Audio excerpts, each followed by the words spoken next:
We can't keep making separate meals for you every night, Evelyn, Nicole said sharply as she placed a cold paper plate in front of me. Honestly, leftovers should be good enough. The room went quiet after that. Ryan kept his eyes on his dinner plate like he suddenly found mashed potatoes fascinating. Sophie stopped chewing entirely. I just stared at the microwave slice of lasagna sitting in front of me while the smell of fresh garlic bread drifted across the table from everyone else's plates. I'm glad you're here. Stay with me until the end. And tell me where you're watching from because sometimes it helps to remember there are still kind people left in the world. Rain tapped softly against the kitchen windows that night. The kind of steady April rain that makes a house feel smaller somehow. Cozier, maybe. If the people inside still loved each other. But our house hadn't felt cozy in a very long time. Nicole had changed almost everything since moving in 2 years earlier. Different curtains. Different paint colors. Different rules about where things belonged and when dinner should be served. Little changes at first. Small enough that I told myself I was imagining the discomfort settling into my chest every time I walked downstairs. But lately even the air felt different. Controlled. Measured. Careful. Like I needed permission to exist in my own home. Nicole laughed softly as Ryan complimented the food. I tried a new recipe tonight, she said brightly. The fresh ricotta makes such a difference. Fresh. The word landed harder than she intended. Or maybe exactly as hard as she intended. My fork paused halfway to my mouth. The lasagna on my plate was stiff around the edges, the cheese rubbery from being reheated too long. I suddenly realized she hadn't even warmed the garlic bread for me. Mom! Ryan finally muttered without looking up. Nicole worked really hard on dinner. I looked at my son then. 44 years old. The same boy who used to crawl into my lap during thunderstorms because he was scared of the thunder shaking the windows. I remembered warming soup for him when he had the flu. Staying awake all night beside his bed. Working double shifts after Thomas died so Ryan could finish college without debt.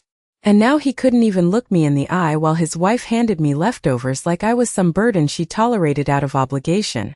Sophie shifted uncomfortably beside me. Grandma should have fresh food too, she said quietly.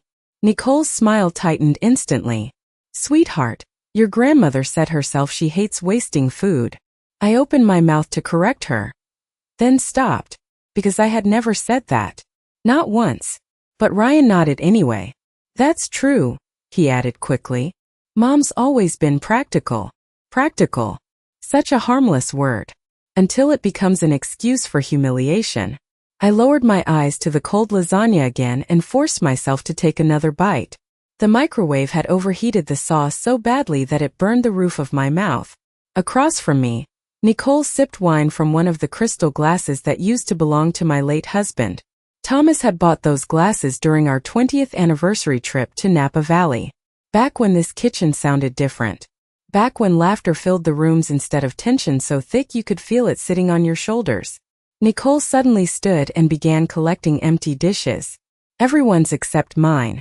Just leave yours by the sink when you're done, she said casually before walking away. Like I was a guest. Or worse, temporary. I watched her disappear into the kitchen while thunder rolled softly outside. Then Sophie leaned closer to me and whispered something so quietly I almost missed it. Grandma. She does this when Dad's not home too. My fingers tightened around the fork. Slowly, carefully, I set it down beside the plate. And for the first time that night, I realized this wasn't about food at all. I barely slept that night. The rain continued for hours, tapping softly against the roof while the old grandfather clock in the hallway marked every passing minute like a reminder that something inside this house had shifted permanently. Around 2 a.m, I walked downstairs for a glass of water and stopped halfway into the kitchen. My favorite floral tea mug was gone from the shelf beside the stove. At first I thought maybe Nicole had moved it while cleaning. But after opening 3 cabinets and checking the dishwasher twice, I realized it had disappeared completely. Such a small thing. Just a mug Thomas bought me during a trip to Charleston almost 15 years ago. Still, I stood there in the dark kitchen feeling strangely hollow. Because lately little things kept vanishing around me. My sewing basket had been moved into the laundry room. The framed family photo from our last Christmas with Thomas was no longer on the piano. Even the blanket I kept folded over my recliner had disappeared sometime last week. Every change came with an explanation. Always polite. Always reasonable. I was reorganizing. I needed more space. I thought this looked cleaner. But together, the changes formed something else entirely. A message. The next morning, pale sunlight filtered through the kitchen curtains, turning everything soft gray and gold. Nicole was already awake, standing at the counter in cream-colored workout clothes while scrolling through her phone with one hand and sipping coffee with the other. The smell of fresh cinnamon rolls filled the kitchen. Homemade. Warm. Fresh from the oven. My stomach tightened slightly before I could stop myself. "Good morning," I said quietly. Nicole glanced up briefly. "Morning." Then she returned to her phone. I waited for her to offer me coffee, or breakfast, or even eye contact. Instead, after several long seconds, she nodded toward the refrigerator. "There is yogurt in there somewhere if you want it." Somewhere. Not even she knew where my food belonged anymore. I opened the refrigerator slowly. Containers filled nearly every shelf, neatly labeled in Nicole's handwriting. Ryan's lunches. Sophie's snacks. Meal prep for the week. Near the back corner sat a single store-brand yogurt cup beside a bruised banana turning brown at the edges. I stared at it longer than I should have. "Mom," Ryan suddenly said as he walked in adjusting his tie. "Nicole and I were talking last night." My shoulders stiffened immediately. Nicole remained silent, stirring cream into her coffee with slow, careful movements. "Maybe it would help if we converted the downstairs den into more of a private space for you," Ryan continued. "You know, like your own little apartment area." Little apartment area. I almost smiled at how carefully he tried to soften the words. The downstairs den used to be Thomas's study. Dark oak bookshelves lined the walls, and the leather chair near the fireplace still carried the faint scent of his aftershave if you sat close enough. After he passed away 3 years ago, I kept the room exactly the same. Sometimes I would sit there in the evenings just to feel near him again. "Why would I move downstairs?" I asked quietly. Ryan hesitated. Nicole answered for him without looking up. "It just makes more sense this way. Everyone would have more privacy." Everyone. Not family. Not us. Everyone. Sophie entered the kitchen then, her backpack hanging from one shoulder. She looked from me to her parents and immediately sensed the tension sitting heavy in the room. "Dad promised Grandma could keep Grandpa's study," she said softly. Ryan rubbed the back of his neck. "Things change, sophomore." Nicole finally smiled then. Small and satisfied. Before taking another sip of coffee from one of Thomas's crystal mugs. By Thursday, the house no longer sounded familiar to me. That was the strangest part. Not the arguments. Not even the coldness. It was the silence between everything. The silence when I entered a room and conversation stopped half-finished. The silence when Nicole walked past me carrying folded laundry that somehow never included my clothes anymore. The silence when Ryan hurried out the door every morning without his usual, "Love you, Mom." Like those words had quietly disappeared from his vocabulary along with everything else that once made this house feel warm. That afternoon, sunlight poured through the living room windows in long golden streaks, catching dust in the air like tiny floating sparks. I sat on the couch folding one of Thomas's old flannel blankets when Nicole entered carrying several shopping bags from an expensive home store downtown. "Can you move those magazines?" she asked casually, nodding toward the coffee table. "I want to try a cleaner look in here." "Cleaner? Look." I glanced down at the magazines she meant. Gardening magazines. Crossword puzzle books. A knitting catalog. Small harmless things that belonged to my quiet little routines. Things that apparently no longer matched the image she wanted for the house. I moved them without arguing. Nicole began unpacking decorative objects from the bags with careful precision. White ceramic vases. Abstract sculptures. Beige candles that smelled faintly like eucalyptus. Everything looked cold and expensive, like a furniture showroom where nobody actually lived. "I thought the room needed updating," she explained while rearranging picture frames on the mantel. My eyes immediately landed on the photograph she had removed. It was the last family picture taken before Thomas passed away. Ryan had his arm around me. Sophie was 12 then, missing her front tooth and laughing so hard her eyes were squeezed shut. Thomas stood behind all of us smiling proudly in his navy sweater. Nicole handed me the frame without emotion. This one does not really match anymore. Match. As if 35 years of memories were suddenly clashing with her color palette. I held the frame carefully against my chest while Nicole replaced it with a large black and white print of herself and Ryan from a winery trip in Sonoma. Their smiles stretched across the room now. Ours disappeared into my lap. "Mom!" Ryan suddenly said from the hallway, startling me slightly. He loosened his tie as he entered the room, looking exhausted already. "Nicole mentioned you have been feeling uncomfortable lately." I stared at him for several seconds. Feeling uncomfortable. Such careful wording. Like this was all some misunderstanding instead of a slow, steady erasing of my place in my own family. "I am fine," I answered quietly. Nicole crossed her arms. "Nobody is attacking you, Evelyn." The way she said my name sent a chill through me. Polite. Controlled. Almost rehearsed. "We are just trying to create better boundaries around the house." Boundaries. Another harmless word twisted into something sharp. Sophie came downstairs carrying a math textbook and froze the second she noticed the missing family photograph in my hands. "Where did Grandpa's picture go?" she asked immediately. Nicole smiled without warmth. "We are refreshing the room a little." Sophie frowned. It was Grandpa's house too. Ryan sighed heavily. "Soph. Please do not start." But Sophie was still staring at the empty spot above the fireplace where our family used to be displayed proudly. And suddenly, for the first time in days, I realized I was not the only person in this house noticing what Nicole was doing. That evening, I carried the family photograph upstairs and placed it carefully on the dresser inside Thomas's old study. The room smelled faintly of cedar wood and old books, exactly the way it always had. Late sunlight spilled through the half-open blinds, casting long shadows across the floorboards. Thomas had refinished himself nearly 20 years ago. I sat quietly in his leather chair and ran my fingers along the frame of the photograph while the house downstairs buzzed with distant sounds. Cabinet doors opening. Nicole laughing softly at something on television. Sophie walking heavily across the hallway above me. Life continuing. While somehow mine felt paused in place. My eyes drifted toward the built-in bookshelf near the fireplace. Thomas spent an entire summer building those shelves by hand after Ryan left for college.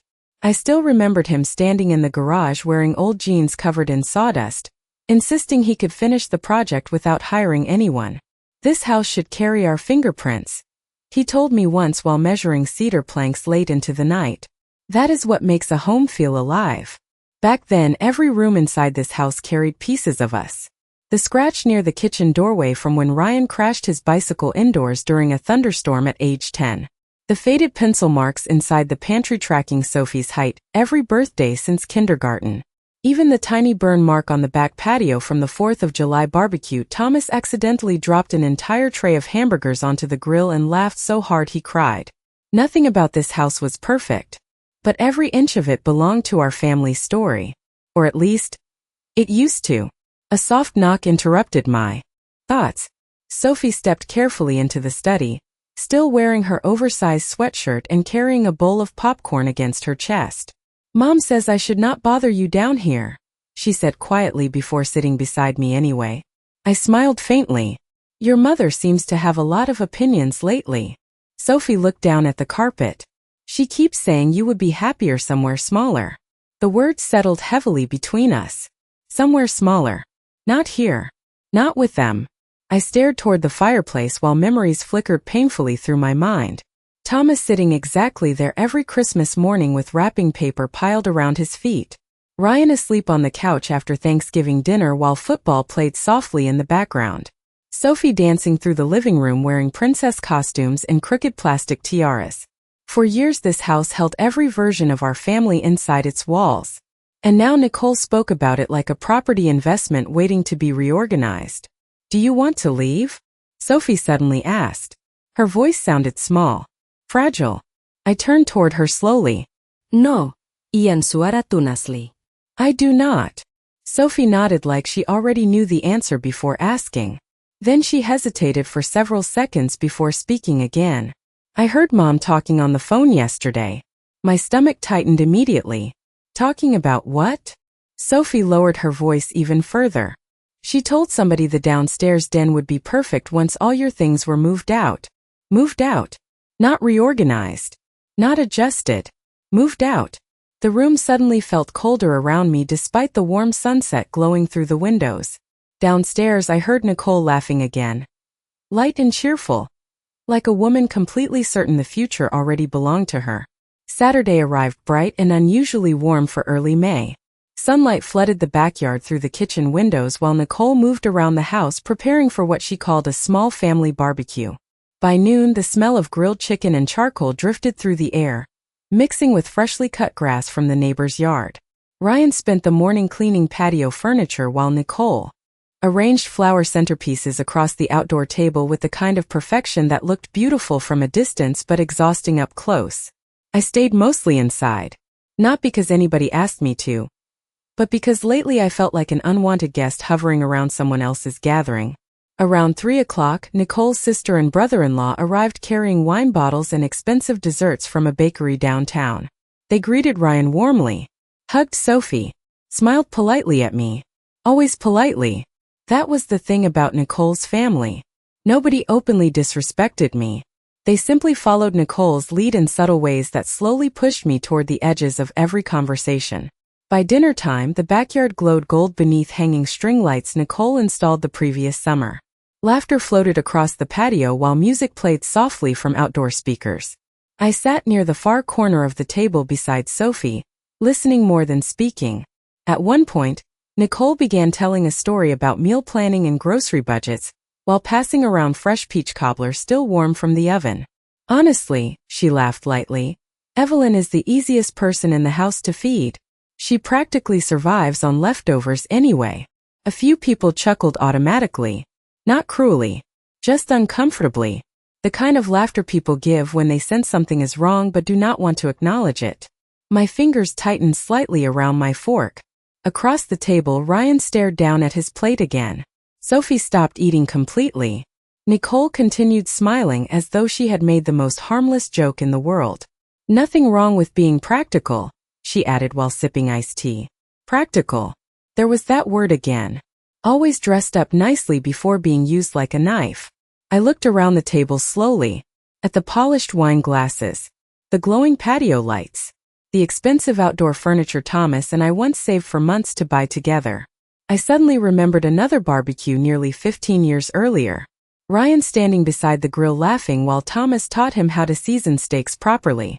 Sophie chasing fireflies across the lawn in pink rain boots. Me carrying lemonade outside while music played from the old kitchen radio. Back then this house sounded full. Alive. Nobody measured my worth by how little space I occupied. Grandma made the best dinners before Mom moved in, Sophie suddenly said quietly into the silence. Nicole's smile froze for half a second. Barely noticeable unless you were watching carefully. Well, Nicole replied smoothly, things evolve. Evolve. Another soft word hiding something ugly underneath. Ryan finally cleared his throat. Soft, that is enough. Sophie looked hurt immediately, but she lowered her eyes and said nothing more. I reached beneath the table and squeezed her hand gently. Her fingers felt cold despite the warm evening air. Nicole stood moments later and began clearing dessert plates. Everyone's except mine again. You can just leave yours there, she said casually before walking away laughing with her sister near the grill. I watched her disappear beneath the patio lights while a strange calm settled over me for the first time in weeks. Because suddenly, painfully, the pattern no longer felt accidental. The house felt strangely quiet after the barbecue ended. By 10 o'clock, Nicole's guests had gone home, the patio lights were switched off, and only the soft hum of the dishwasher echoed through the kitchen downstairs. I sat alone in Thomas's study wearing my old cream cardigan, rereading the same page of a novel for nearly 20 minutes without absorbing a single word. My mind kept replaying the expression on Sophie's face during dinner. Hurt, embarrassed, confused. No 15-year-old should have to sit at a table pretending not to notice cruelty happening right in front of her.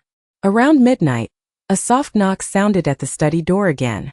Sophie stepped inside carefully, holding her phone tightly against her chest. Her blonde hair was still damp from a shower, and her eyes looked nervous in a way that immediately made my stomach tighten. "Grandma," she whispered, "can I tell you something without you getting upset?" I closed the book slowly. "You can tell me anything," She hesitated before sitting beside me on the sofa. Mom did not know I was upstairs earlier. Her fingers twisted anxiously around the edge of her sweatshirt sleeve. She was talking to Aunt Melissa in the kitchen after everyone left. I stayed very still. Downstairs, I could faintly hear Ryan moving dishes around before the sound stopped completely. Sophie lowered her voice even more. Mom said the house will feel so much bigger once your rooms are emptied out. My chest tightened instantly, though my face remained calm. Did she say that exactly? Sophie nodded slowly. Then Aunt Melissa asked whether Dad had talked to you yet. And Mom laughed. Sophie swallowed hard before continuing. She said, Ryan will do it eventually. He hates conflict, but he knows this situation cannot last forever. Situation. Not family. Not grief. Not adjustment after losing Thomas. A situation. I stared toward the dark fireplace while every small moment from the past few months suddenly rearranged itself inside my mind like puzzle pieces finally locking together. The missing belongings. The comments about downsizing.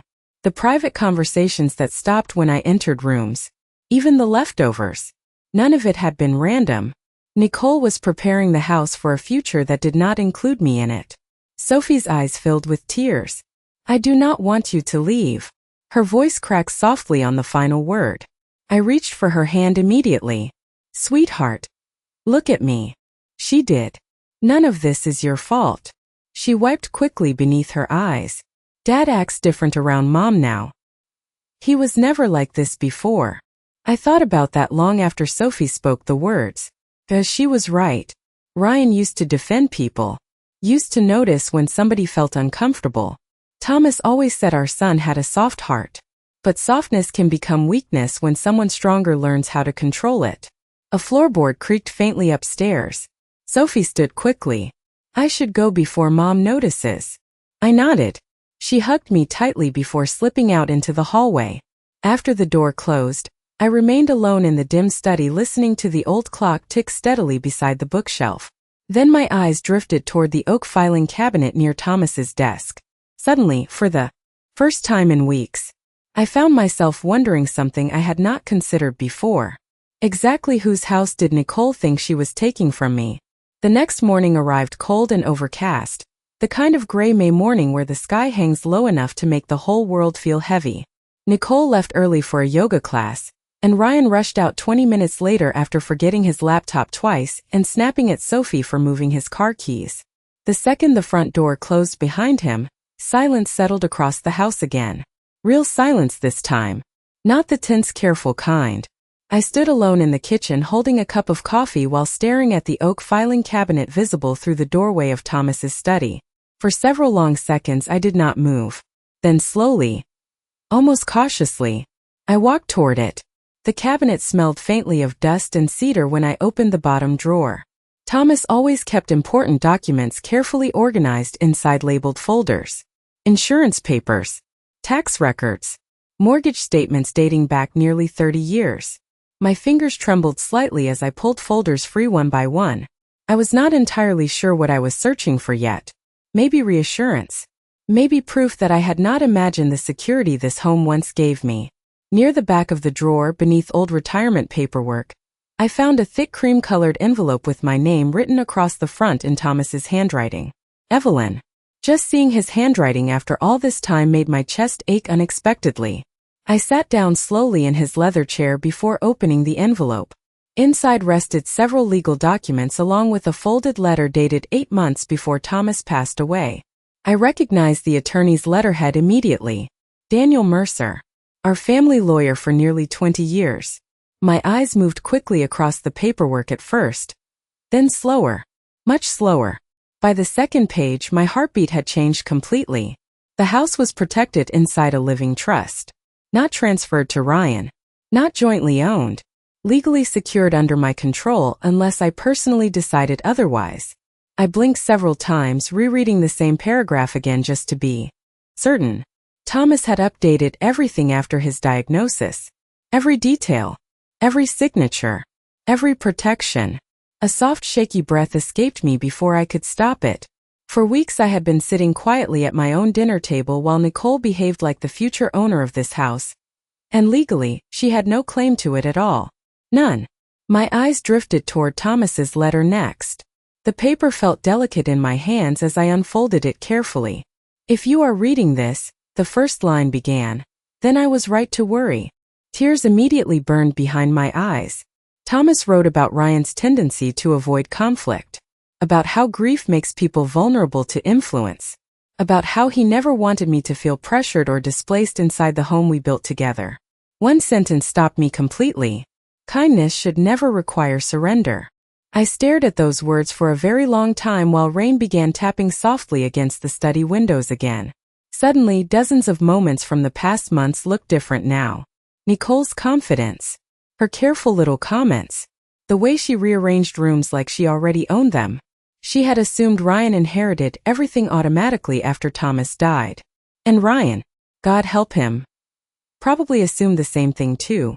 I leaned back slowly in the leather chair and closed my eyes for a moment. Not from sadness this time, from clarity. Upstairs, I heard Sophie moving around getting ready for school, while downstairs the old grandfather clock ticked steadily through the silence. Then, for the first time since all of this began, I smiled. 3 days later, Nicole announced she wanted everyone together for what she called an important family conversation. She said it casually while unloading groceries into the refrigerator, but I noticed the careful excitement hidden underneath her voice immediately. By then I had started noticing everything. The way her posture straightened whenever she talked about the future. The confidence in her tone whenever she discussed changing rooms around the house. The certainty of someone who believed she had already won.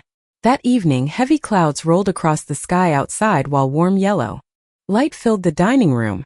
Nicole lit candles along the center of the table and used the expensive white dinnerware she normally saved for holidays. Ryan arrived home carrying a bottle of wine. Sophie remained unusually quiet through dinner, barely touching her food while tension slowly thickened around the table like humidity before a thunderstorm. Nicole waited until everyone finished eating before folding her hands together and smiling softly in my direction. Evelyn, she began carefully, Ryan and I have been discussing some long-term plans for the house. There it was. Finally, Ryan immediately looked uncomfortable. His fingers tightened around his wine glass while his eyes drifted toward the tablecloth instead of me. We just think everybody deserves a setup that works better, Nicole continued smoothly. Especially considering your age and how difficult stairs can become over time. I remained perfectly still. Sophie glanced nervously between all of us. Mom, Ryan muttered weakly, though it sounded more like fear than disagreement. Nicole pressed forward anyway. There are some beautiful senior communities nearby. Places with activities, healthcare support, smaller maintenance responsibilities. She spoke gently, almost sweetly. That was what made it so unsettling. Every word sounded polished enough to disguise the cruelty underneath. You would not have to worry about upkeep anymore, she added. And honestly, this house is becoming a lot for everyone. Everyone. Again, I looked slowly around the dining room. At the chandelier Thomas installed himself one snowy December weekend. At the oak cabinets we refinished together after Ryan graduated high school.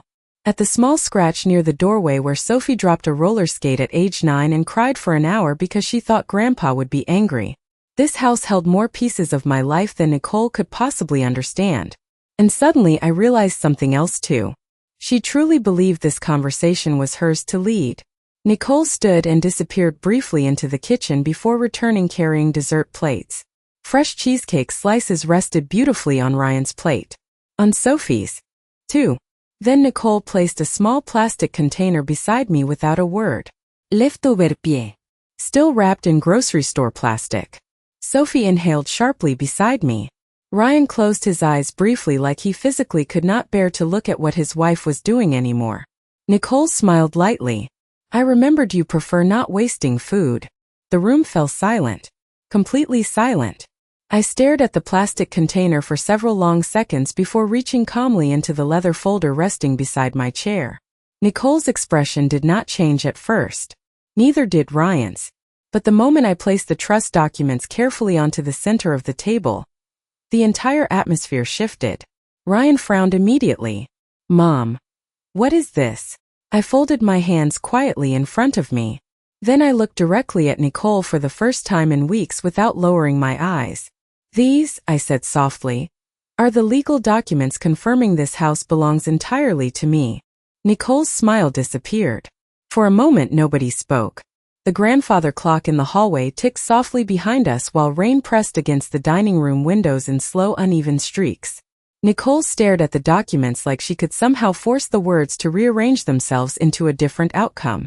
Ryan picked up the first page with visibly shaking hands, his eyes moving faster and faster across the legal language. This cannot be right, Nicole said suddenly, though her voice no longer sounded polished. It sounded thin. Ryan looked up at her slowly, pale, confused. Dad transferred everything into a trust, he whispered. Mom controls the property completely. Nicole blinked several times before forcing a nervous laugh that fooled absolutely nobody. Well, obviously nobody is trying to take the house away from Evelyn, she said quickly. We were only discussing practical future options. Practical. There was that word again. Except this time it sounded desperate instead of clever. I folded my hands calmly on the table. No, I said quietly. You were discussing my removal from my own home. The sentence landed heavily in the silence. Ryan lowered his eyes immediately. Sophie stared openly at her parents, now no longer confused about what she had been witnessing all these months. Nicole opened her mouth twice before speaking again. I think you are misunderstanding my intentions. I looked directly at her. Not angrily. Not loudly. Just clearly. You stopped serving me fresh meals in my own kitchen, I said softly. You boxed away my belongings. You removed family photographs. You spoke about moving me out before anyone even asked what I wanted. Nicole's face flushed red beneath the dining room lights. Ryan rubbed both hands over his face like the full weight of everything was finally crashing down on him all at once. Mom, he began weakly. But I stopped him gently. Your father spent 35 years building this life with me, I continued. And kindness does not mean surrender. The second I repeated Thomas's words aloud, something inside Ryan seemed to break. He looked at the documents again. Then at the leftover pie container still sitting untouched beside my plate. I watched realization spread slowly across his face. Not just about the house. About all of it. Every small humiliation he ignored because avoiding conflict felt easier than confronting truth. Sophie stood abruptly from the table. Grandma deserves better than this, she said, tears filling her eyes before she hurried upstairs. Ryan looked devastated watching her leave. Nicole remained frozen in her chair, suddenly stripped of all the confidence she carried for months. Over the next several weeks things changed quietly. Ryan and Nicole rented a townhouse across town. Not because I forced them out, but because staying inside the house after everything became unbearable for both of them. Sophie still visited every weekend. Sometimes we baked together. Sometimes we simply sat on the back patio drinking lemonade while the sunset painted the yard gold and orange exactly the way Thomas used to love. Little by little, the house began feeling alive again. My floral tea mug returned to the kitchen shelf. The family photograph went back above the fireplace. And for the first time in a very long while, dinner no longer tasted like humiliation. Sometimes the deepest disrespect does not arrive through screaming or cruelty. Sometimes it arrives quietly, disguised as politeness, until one day you realize you have been shrinking yourself to make other people comfortable inside your own life. If you have ever felt invisible in your own family, or if someone slowly tried to make you feel unwanted where you belonged, I hope you remember this. Kindness should never require surrender. And I would truly like to know, what would you have done in my place? Please share your thoughts and your own stories in the comments below.